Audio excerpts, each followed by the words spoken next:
आज हम बात करेंगे महाकुंभ मेले की। भारत में आयोजित किया जाने वाला सबसे बड़ा मेला है। यह एक सामूहिक हिंदू तीर्थ है। यहाँ पर हिंदू बड़ी संख्या में इकट्ठा होते हैं और एक पवित्र नदी में स्नान करते हैं। यह मेला 4 अलग-अलग स्थानों पर लगता है। यह हर चौथे वर्ष हिंदू समुदाय के लिए एक सबसे बड़ा आयोजन होता है। आखिर क्या है कुंभ मेला? लेकिन क्या आप जानते हैं कि कुंभ मेला क्यों लगता है? यह प्रश्न हर एक के मन में आएगा कि आखिर कुंभ मेला क्यों लगता है और इसके पीछे की कहानी क्या है। चलिए आपको बताते हैं। कुंभ मेले की एक पौराणिक कथा है। इस वीडियो को शुरू करने से पहले अगर आप हमारे चैनल पर नए हो तो प्लीज इसे सब्सक्राइब करें। नमस्कार दोस्तों, स्टोरी एक्सप्लोर में आप सभी का एक बार फिर से स्वागत है। महाकुंभ मेला दुनिया का सबसे बड़ा आध्यात्मिक आयोजन है जो 2025 में प्रयागराज में आयोजित किया जाएगा। करोड़ों श्रद्धालु गंगा, यमुना और सरस्वती नदियों के संगम पर इकट्ठा होंगे और वहां पवित्र स्नान करेंगे। न केवल भारत के ही हिंदू बल्कि यहाँ आने वाले विदेशी लोग भी भारी संख्या में आते हैं। इस तीर्थ के मेले में इस समय संतों और साधु जो कि भगवा वस्त्र पहनते हैं कुंभ मेले में देखने को मिलते हैं। अब बात करते हैं महाकुंभ मेले की, जो नए साल के पहले महीने में आयोजित किया जा रहा है। कहते हैं कि अगर आप इसमें एक बार जाकर स्नान करें तो आपके सारे पाप धुल जाते हैं और आपको मोक्ष की प्राप्ति होती है। इस महाकुंभ मेले का बहुत अधिक महत्व है। लोग बड़ी श्रद्धा से यहाँ दर्शन करने के लिए आते हैं। 13 जनवरी 2025 में प्रयागराज में महाकुंभ मेले की शुरुआत हो गई है। महाकुंभ भारत के 4 पवित्र स्थल प्रयागराज, हरिद्वार, उज्जैन और नासिक में लगता है। 2025 में ये मेला उत्तर प्रदेश के प्रयागराज में लगने जा रहा है। सनातन धर्म में कुंभ मेले में स्नान करने का विशेष महत्व माना जाता है। कहते हैं जो व्यक्ति कुंभ में शाही स्नान करता है उसे मोक्ष की प्राप्ति होती है। लेकिन क्या आप जानते हैं कि कुंभ मेले की शुरुआत कैसे हुई? क्यों सिर्फ 4 जगहों पर ही ये मेला लगता है? महाकुंभ 12 सालों में ही क्यों होता है? कुंभ स्नान के पीछे की कहानी क्या है, यह आप जानेंगे कुंभ की पौराणिक कथा से। कुंभ की पौराणिक कथा। कुंभ का असल अर्थ होता है कलश यानी घड़ा। दरअसल कुंभ स्नान की कहानी भी एक अमृत के घड़े से जुड़ी है। यह मेला 4 विभिन्न स्थानों पर मनाया जाता है। नासिक में गोदावरी नदी के किनारे, हरिद्वार में गंगा नदी के किनारे, उज्जैन में शिप्रा नदी के किनारे और इलाहाबाद में गंगा नदी, यमुना नदी और सरस्वती नदी का जहां तीनों का संगम होता है। ये शहर पहले प्रयाग के नाम से जाना जाता था और आज प्रयागराज के नाम से प्रसिद्ध है। कोई स्पष्ट सबूत तो नहीं है कि लोगों ने कुंभ मेले का आयोजन क्यों शुरू किया। हालांकि एक पुरानी कथा है जो कुछ इस तरह से है। ऋषि दुर्वासा के अभिशाप के कारण एक बार देवताओं ने अपनी ताकत खो दी। तब अपनी ताकत हासिल करने के लिए उन्होंने भगवान ब्रह्मा और भगवान शिव से प्रार्थना की। उन्होंने उन्हें विष्णु भगवान की प्रार्थना करने की सलाह दी।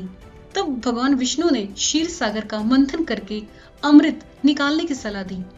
भगवान विष्णु के ऐसा कहने पर संपूर्ण देवता दैत्यों के साथ संधि करके अमृत निकालने के यत्न में लग गए। मंदारा पर्वत को मंथन करने वाली एक छड़ी के रूप में इस्तेमाल किया गया था। सबसे पहले मंथन में विष उत्पन्न हुआ जो कि भगवान शिव द्वारा ग्रहण किया गया। जैसे ही मंथन से अमृत दिखाई पड़ा तो देवताओं को शैतानों के गलत इरादे समझ आ गए। तब भगवान इंद्र के बेटे जयंत ने अपने पिता के इशारे पर अमृत कलश उठाया और वहां से भाग निकले।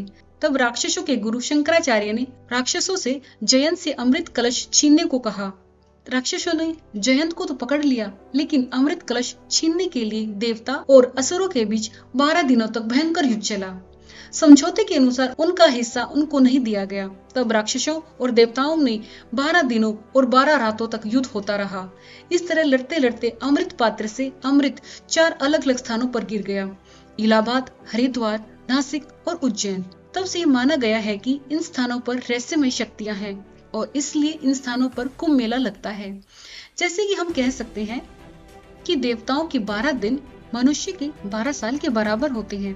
इसलिए इन पवित्र स्थानों पर प्रत्येक 12 वर्षों के बाद कुंभ मेला लगता है। आपको बता दें कि कुंभ भी 12 होते हैं, जिनमें से 4 का पृथ्वीलोक पर आयोजन होता है तो बाकी 8 का आयोजन देवलोक में होता है। कुंभ मेलों के प्रकार। भारत में 5 प्रकार के कुंभ मेले आयोजित किए जाते हैं। पहला है महाकुंभ मेला। कहा जाता है कि महाकुंभ मेले में हिंदुओं को अपने जीवन काल में एक बार स्नान अवश्य करना चाहिए।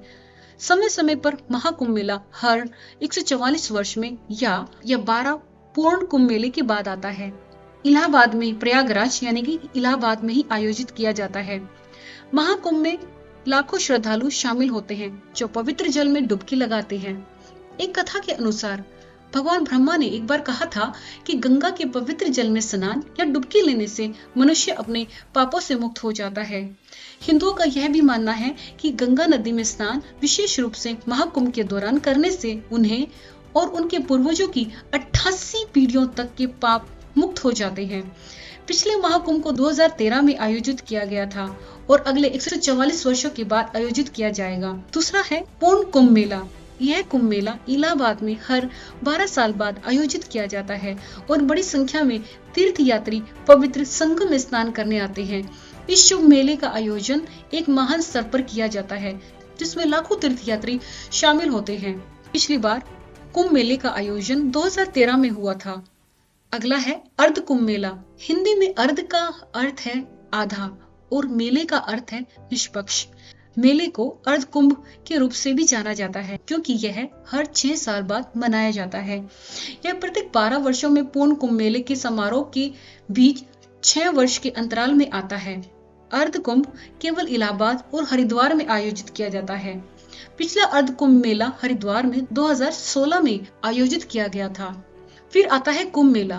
कुंभ मेला 4 विभिन्न स्थानों पर आयोजित किया जाता है, उज्जैन, इलाहाबाद, नासिक और हरिद्वार। कुंभ मेला एक बड़े पैमाने पर आयोजित किया जाता है और लाखों भक्त इस समारोह में भाग लेते हैं और पवित्र नदी में स्नान करते हैं। फिर आता है माघ कुंभ मेला। माघ कुंभ मेला हिंदुओं के लिए महत्वपूर्ण है क्योंकि उनका मानना है कि माघ मेला की उत्पत्ति ब्रह्मांड के निर्माण के रूप में हुई थी। यह मेला प्रयागराज इलाहाबाद में त्रिवेणी संगम गंगा, यमुना और सरस्वती के संगम के तट पर हर साल आयोजित किया जाता है। जैसा कि इसके नाम से पता चलता है कि यह हिंदू कैलेंडर के माघ महीने में आयोजित किया जाता है। कुंभ मेला कौन कौन से स्थानों पर मनाया जाता है? इसमें है हरिद्वार। हिंदू के चैत्र महीने के दौरान जब सूर्य मेष राशि में होता है और बृहस्पति कुंभ राशि में होता है तब ये मनाया जाता है।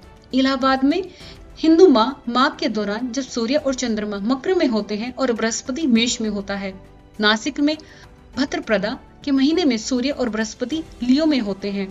उज्जैन में जब बृहस्पति लियो में और सूरज मेष में होता है और या जब बृहस्पति सूर्य और चंद्रमा वैशाख के महीने के दौरान तुला में होते हैं। पारंपरिक रस्म रिवाज क्या है? Traditional rituals of Kumbh Mela. इस त्योहार का मुख्य अनुष्ठान शहर में पवित्र नदी के तट पर स्नान करना है। इसमें कई धार्मिक रस्मों का पालन किया जाता है, जैसे पुरुष और महिलाएं एक बड़े पैमाने पर गरीबों को भोजन कराते हैं, भक्ति गीतों को गाते हुए धार्मिक संप्रदाय धारण करते हैं। इस विशाल आयोजन के धार्मिक और धर्मनिरपेक्ष पहलुओं का अनुभव करने के लिए लोग बड़ी संख्या में कुंभ मेला की यात्रा करते हैं। यहाँ साधु आते हैं ताकि वहाँ आने वाले बड़े पैमाने पर हिंदुओं को जीने हुए आध्यात्मिक जीवन के बारे में निर्देश और सलाह दे सके।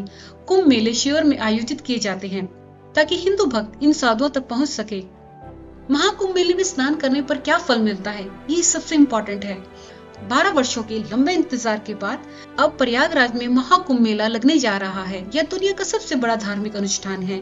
यहाँ देश विदेश से करोड़ों लोग आस्था की डुबकी लगाने आएंगे।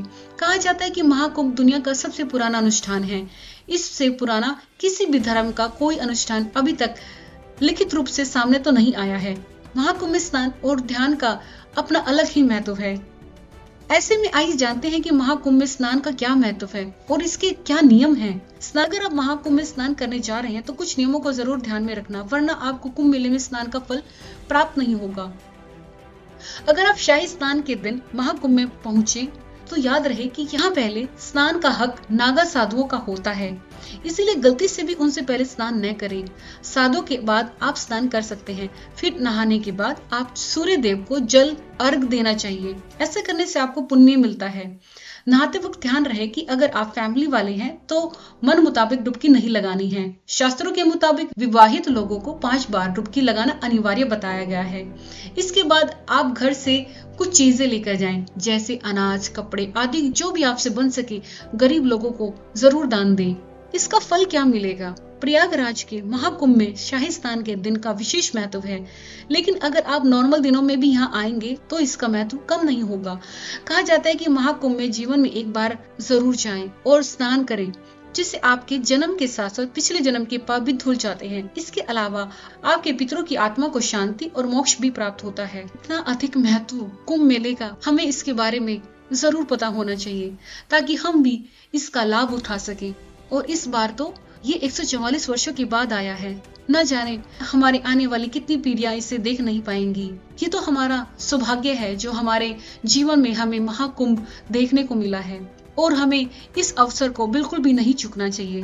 महाकुंभ में जाएं, स्नान करें और अपने पापों से मुक्त हो लें।